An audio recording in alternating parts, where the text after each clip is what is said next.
Welcome to Gomathi's kitchen. நம்ம இன்றைக்கி பார்க்க போகிறது சீரக சம்பா அரிசியை வச்சு குஸ்காவும் அது தொட்டு சாப்பிட்ற மாதிரியான உருளைக்கிழங்கு மிளகு மசால் வறுவலும் எப்படி செய்யலாங்கிறத பார்க்கலாம். கோமதிஸ் கிச்சனை சப்ஸ்கிரைப் பண்ணாதவங்க சப்ஸ்கிரைப் பட்டனை ப்ரெஸ் பண்ணுங்கள். உடனுக்குடனே அப்டேட் வேணும்னா பக்கத்தில் இருக்க பெல் பட்டனை மறக்காமல் ப்ரெஸ் பண்ணிக்கோங்க. முதல்ல குஸ்காவுக்கு ரெடி பண்ணிக்கலாம். அதுக்கு பார்த்தீங்க அப்படின்னா இன்றைக்கி சீரக சம்பா அரிசியில் செய்ய போகிறோம் இல்லையா, அதுக்கு 1 கப் அளவுள்ள சீரக சம்பா அரிசியை குக்கரை ஆன் பண்ணுறதுக்கு முன்னாடியே நம்ம ஊற வச்சோம்னா நம்ம அது வதங்கி வரதுக்கு ஒரு 15 நிமிஷம் ஆகும். அதுக்குள்ளே ஊறினா சரியாக இருக்கும். இதுக்கு 1/4 கப் அளவுள்ள எண்ணெயும் நெய்யும் சேர்த்து ஊற்றிருக்கிறேன். உங்களுக்கு எது அதிகமாக பிடிக்குமோ அதுக்கேற்ற மாதிரி நீங்கள் கூட குறைச்சி சேர்த்துக்கோங்க. ரெண்டுமே நல்லா எண்ணெய்லாம் சூடானதுக்கு அப்புறமா 2 கிராம்பு, 2 பட்டை, கொஞ்சமாக கல்பாசி, பச்சை ஏலக்காய் 1, கருப்பு ஏலக்காய் 1, 2 பிரிஞ்சி இலை எல்லாத்தையுமே இதில் போட்டு நல்லா பொரிய விட்டுருங்க. கூடவே ஒரே ஒரு ஜாதி பத்திரியும் சேர்த்துக்கலாம். சேர்த்து எல்லாம் செவந்தாதான் அதோட கரம் மசாலோட ஃப்ளேவர் நம்ம குஸ்காவில் இறங்கும். இதுக்கு 1 கப் அளவுள்ள நீளமாக நறுக்கின வெங்காயத்தை போட்டுட்டு பொன்னிறமாக ஆகிற ஸ்டேஜ் வரைக்கும் வதக்கி எடுத்துக்கோங்க. இந்த மாதிரி வதங்கினதுக்கு அப்புறமா நல்லா 1 டீஸ்பூன் அளவுக்கு இஞ்சி பூண்டு விழுத சேர்த்துட்டு அதோட பச்சை வாசனை போகிற அளவுக்கு நல்லா வதக்கி எடுத்துக்கலாம். இந்த அளவுக்கு நல்லா ஓரளவு வதங்கி பச்சை வாசனைலாம் போனதுக்கு அப்புறமா ஒரு 6 பச்சை மிளகாய் சின்ன சைஸ் எடுத்து 2 புதினா இலையும் கொஞ்சம் கொத்தமல்லியும் சேர்த்து நல்லா இடித்து வச்சுருக்கிறேன். அதையும் இதில் சேர்த்துட்டு ஒரு 2 நிமிஷம் நல்லா வதக்கி விட்டுருங்க. இந்த அளவுக்கு நல்லா வதங்கி வந்ததுக்கு அப்புறமா தக்காளி அதிகமாக சேர்க்கக்கூடாது. ஒரு 1/2 கப் அளவுள்ள இந்த சைஸில் கட் பண்ண தக்காளி சேர்த்துருக்கிறேன். அதிகமாக தக்காளி சேர்த்துட்டிங்கன்னா தக்காளி சாதம் மாதிரி ஆகிடும். இது வதங்கிக்கிட்டு இருக்கப்பயே ஒரு 3/4 கப் அளவுள்ள புதினாவையும் மல்லியும் சேர்த்து பொடியாக கட் பண்ணி எடுத்து வச்சுருக்கதை போட்டு நல்லா வதக்கி எடுத்துக்கோங்க. இந்த அளவுக்கு நல்லா வதங்கினதுக்கு அப்புறமா ஒரு 1/2 டேபிள் ஸ்பூன் அளவுக்கு கடையில் வாங்கின ஆச்சி பிரியாணி மசாலா இதில் சேர்த்துருக்கிறேன். சேர்த்து இதோட பச்சை வாசனை போகிற அளவுக்கு வதக்கிக்கலாம். இதிலே மஞ்சத்தூள் இருக்குங்கிறனால நான் மஞ்சள் தூள் சேர்க்கலை. நீங்கள் போடுற பிரியாணி மசாலாவில் மஞ்சத்தூள் இல்லை அப்படின்னா கொஞ்சம் ஒரு 1/4 டீஸ்பூன் சேர்த்துக்கோங்க. நல்லா எண்ணெய் பிரிஞ்சு வதங்கினதுக்கு அப்புறமா 1 டேபிள் ஸ்பூன் அளவுக்கு புளிக்காத கெட்டி தயிராக சேர்த்து நல்லா வதங்கி தொக்கு மாதிரி வர அளவுக்கு வதக்கிக்கலாம். இப்போ பார்த்தீங்கன்னா எனக்கு மசால் கொஞ்சம் கம்மியாக இருக்கிற மாதிரி இருக்குது. அதனால் இன்னொரு ஒரு 1/4 டேபிள் ஸ்பூன் அளவுக்கு போட்டு நல்லா வதக்கிக்கிட்டு இருக்கிறேன். இப்போ ஒரு 3/4 டேபிள் ஸ்பூன் அளவுக்கு கல் உப்பு சேர்த்து போட்டுக்கலாம். சப்போஸ் உங்களுக்கு டேபிள் சால்ட் வச்சுருந்தீங்க அப்படின்னா ஒரு 1/2 டேபிள் ஸ்பூன் அளவுக்கு போட்டிங்கன்னா சரியாக இருக்கும். இந்த அளவுக்கு நல்ல எண்ணெய் பிரிஞ்சு வதங்கி வந்ததுக்கு அப்புறமா தான் நம்ம தண்ணி ஊற்றணும். இப்போ அரிசி பார்த்திங்க அப்படின்னா 1 கப் அளவுக்கு அரிசி எடுத்துருக்கோம் இல்லையா, அதுக்கு 1.25 கப் அளவுக்கு சீரக சம்பா அரிசிக்கு தண்ணி ஊற்றிக்கணும். நீங்கள் பாசுமதி அரிசி அப்படின்னா 1/2 கப் அளவுக்கு மட்டும் தண்ணி ஊற்றினா சரியாக இருக்கும். இப்போ 1.25 கப் தண்ணி ஊற்றி நல்லா கலந்துட்டு இந்த டைம் உப்பு செக் பண்ணிக்கோங்க. உப்பு 1 கல் கூட இருக்கிற மாதிரி இருக்கணும். அந்த மாதிரி இருந்துச்சுன்னா கரெக்டாக இருக்கும்.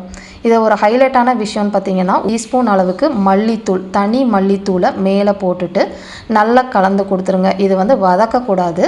தண்ணி கொதிக்கிறப்ப இப்போ போட்டிங்கன்னா சரியாக இருக்கும். இந்த அளவுக்கு தண்ணி நல்லா கொதித்து வந்ததுக்கு அப்புறமா நம்ம அரிசி ஊற வச்சதுலேருந்து தண்ணியை வடிச்சிட்டு வெறும் அரிசியையும் மட்டும் போட்டு நல்லா இந்த மாதிரி கலந்து கொடுத்துடுங்க. இதில் 1 டேபிள் ஸ்பூன் அளவுக்கு நம்ம எலும்புச்சம்பள சாறு சேர்த்துக்கலாம். அதாவது ஒரு 1/4 சைஸ் உள்ள எலும்புச்சம்பளத்தில் சாறு மட்டும் புழிஞ்சு நல்லா கலந்து விட்டுக்கோங்க. இப்போ குக்கரில் விசில் வச்சுறதுன்னு பார்த்தீங்கன்னா வெயிட்டு வச்சு 1 விசில் 5 நிமிஷம் சிம்மில் இருக்கணும். பாசுமதி அரிசி அப்படின்னா 1 விசில் வந்தாலே சரியாக இருக்கும். 1 கப் அரிசிக்கு 1/2 கப் அளவுக்கு மட்டும் தண்ணி ஊற்றணும். 20 நிமிஷம் அரிசி ஊறி இருக்கணும். மிதமான தீயிலே விசிலை வச்சுக்கோங்க.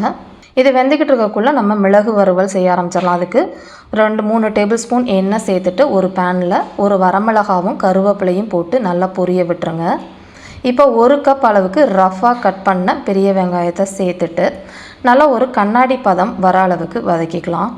இப்போ பார்த்திங்கன்னா இந்த சைஸில் உள்ள உருளைக்கிழங்கு 4 உருளைக்கிழங்கை நல்லா வேக வச்சுருக்கேன். அதாவது குழையாமல் இந்த அளவுக்கு இந்த சைஸில் கட் பண்ணி எடுத்து வச்சுக்கணும். ரொம்ப குழஞ்சிது அப்படின்னா நல்லா இருக்காது.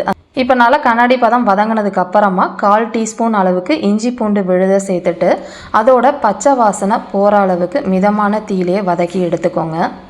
பச்சை வாசனை போனதுக்கு அப்புறமா 1/4 கப் அளவுள்ள தக்காளி சேர்த்துக்கலாம். போட்டு நல்லா சாஃப்டாக தக்காளி இருக்கிற இடமே இல்லாத அளவுக்கு வதக்கி எடுத்துக்கணும். இது வதங்கிக்கிட்டு இருக்கக்குள்ளே இதுலேயே வந்து ஒரு 1/4 டீஸ்பூன் அளவுக்கு மஞ்சத்தூளையும் சேர்த்து போட்டு வதக்கிடுங்க. 1/2 டீஸ்பூன் அளவுக்கு மிளகாய்த்தூள் சேர்த்துக்கலாம். மிளகாய்த்தூள் கம்மியாக சேர்க்குறேன், ஏன்னா நம்ம மிளகுத்தூளும் சேர்க்க போகிறோம். ஒரு 1/2 டீஸ்பூன் அளவுக்கு தனியாத்தூள், 1/2 டீஸ்பூன் அளவுக்கு சீரகத்தூள் சேர்த்துருக்கிறேன். சேர்த்துட்டு மிதமான தீயிலே அதோட பச்சை வாசனை போகிற அளவுக்கு கருக்கிடாமல் வதக்கிக்கோங்க. இந்த அளவுக்கு வதங்கினதுக்கு அப்புறமா வேக வச்சு கட் பண்ண உருளைக்கிழங்கு இதில் சேர்த்து நல்லா கலந்து விட்டுருங்க. தண்ணி எதுவுமே சேர்க்கணும்னு அவசியம் கிடையாது. சேர்த்திங்கன்னா சொதன்னு ஆகிடும். ஏற்கனவே உருளைக்கிழங்கு வேக வைக்கிறப்ப 1/2 உப்பு போட்டிருக்கிறேன். அதனால் இப்போ ஒரு 1/2 டீஸ்பூன் அளவுக்கு மட்டும் உப்பு சேர்த்து வதக்கிக்கலாம். இதை ஒரு மிதமான தீயிலே 5 நிமிஷம் மூடி வச்சு வேக விடுங்க. அப்போ மசாலா நல்லா உருளைக்கிழங்குல இறங்கி நல்லா சாஃப்டாக வெந்து வந்திருக்கும். தண்ணி எதுவும் ஊற்றிட வேண்டாம், இல்லாட்டி குழஞ்சி போயிடும். இப்போ நல்லா வதங்கி இந்த மாதிரி வந்துருச்சு. கடைசியாக உங்களுக்கு எவ்வளோ காரத்துக்கு மிளகுத்தூள் வேணுமோ, நான் வந்து ஒரு 1/2 டீஸ்பூன் அளவுக்கு கொரான்னு அரைச்ச மிளகுத்தூள் சேர்த்துருக்கிறேன். சேர்த்து நல்லா வதக்கிக்கோங்க. முன்னாடியே போட்டுட்டிங்க அப்படின்னா ஒரு கசந்த டேஸ்ட் வந்துடும். அதனால் கடைசியாக போட்டுட்டு பொடியாக நறுக்கினா கொத்தமல்லியும் கருவேப்பிலையும் சேர்த்துட்டு கலந்துட்டு இறக்கிட வேண்டியதுதான். நம்மளோட மிளகு உருளைக்கிழங்கு மசால் வறுவல் ரெடி ஆகிடுச்சு.